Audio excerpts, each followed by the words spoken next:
Let's start off with oil. How much of this is a bit more of a supply side story at this point?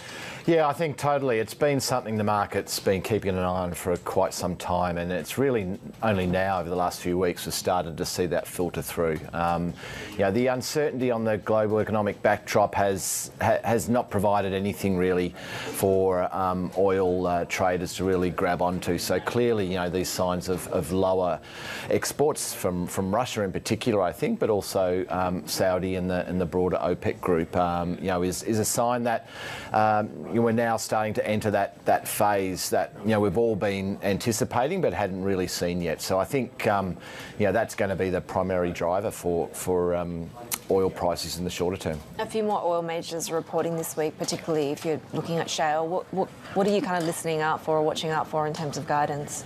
Well, I mean, I've been looking at the US shale industry for a while. Obviously, it's been a bit of a signal to when things are getting a little bit easier and freer, and they're still providing, or have been up to this point, a fairly cautious tone. And I think that uncertain economic backdrop will probably keep them from boosting supply too much. Although they're seeing rising costs and the like shrink margins as well. So.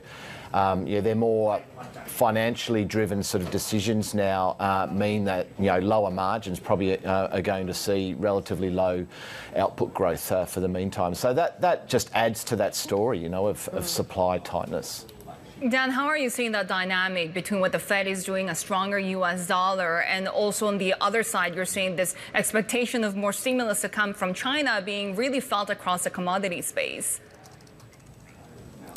Yeah, look, I think it's gone a little bit unnoticed, but obviously the strength in the US dollar has been, a significant headwind for commodity markets, but certainly oil in particular. So that I think sits above these sort of fundamental drivers for the moment. And if we do see the Fed pause, I think that should provide some strong support. I mean, certainly from the currency side, but also obviously from what it means economically. And I do note that the market seems to have slightly shifted its tone around that growth pulse over the next sort of 6 to 12 months to a much more sort of easier landing, should we say, and I think that's going to provide a much better boost to sentiment, where the issues around gasoline demand in particular in the US have been a factor in keeping that outlook for demand relatively weak.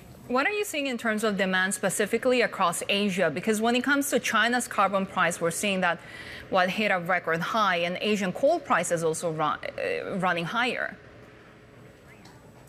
Yeah, well, I think the energy complex is quite an interesting sort of position at the moment. I mean, certainly when you look at more industrial sort of fuel, so the coal and gas, we are seeing really strong demand come through, primarily driven by the extreme weather that we're seeing in the region. China has been concerned about energy shortages for several years now, but certainly the onset of the El Nino, with the drought-like conditions that it's producing in some of its key hydro power generating provinces does provide a bit of an issue for them, and so they've been boosting coal-fired power output quite strongly, and certainly imports of LNG have been relatively robust as well. So that's going to be an issue for the broader market, certainly playing out in terms of higher carbon emissions, and as you mentioned, the carbon price in China has rallied quite strongly off the back of that. So I think it's a clear sign that the energy complex is under stress at the moment. Certainly demand is exceptionally strong.